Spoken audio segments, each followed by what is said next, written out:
Petrol संपणार, अफवांमुळे petrol पंपांवर वाहनधारकांची झुंबड. सांगली जिल्ह्यात अनेक ठिकाणी पेट्रोल टंचाई निर्माण झाल्याच्या अफवेमुळे पेट्रोल पंपांवर इंधन भरण्यासाठी वाहनधारकांची झुंबड उडाली आहे.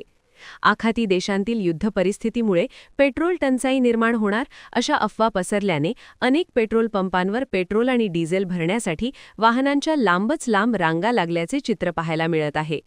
ईश्वरपूर येथील एका पेट्रोल पंपावर इंधन भरण्यासाठी दुचाकी आणि चारचाकी वाहनांची मोठी गर्दी झाली होती.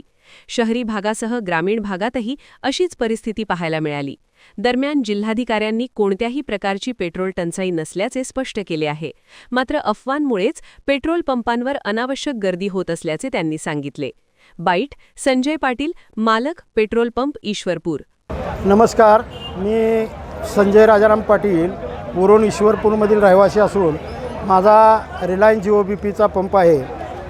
आज गेली 2 दिवस झालं ज्या ईश्वरपूरमध्ये जी परिस्थिती वरून ईश्वरपूरमध्ये झालेली आहे ते अतिशय गंभीर परिस्थिती आहे आणि पब्लिकनं प्रशासनाकडून कुठलेही गाईडलाईन्स आलेले नाहीत किंवा प्रशासनाकडून कोणीही अजून सांगितलेलं नाही की डिझेल आणि पेट्रोलचा पुरवठा होणार नाही.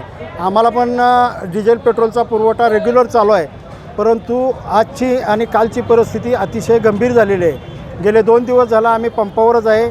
मालक आम्ही असूनसुद्धा आणि कामगार हे 24 तास इथं राबण्याचं काम करतात. आम्ही पब्लिकची आणि कस्टमरची सेवा करण्याचा प्रयत्न करतो आहे, परंतु हे करत असताना सरकारकडून, प्रशासनाकडून किंवा कलेक्टर साहेबांच्याकडून कुठलीही गाईडलाईन्स न येता एवढे पब्लिक का भीती त्यांना निर्माण झालेली आहे हेच आम्हाला पण कळत नाही.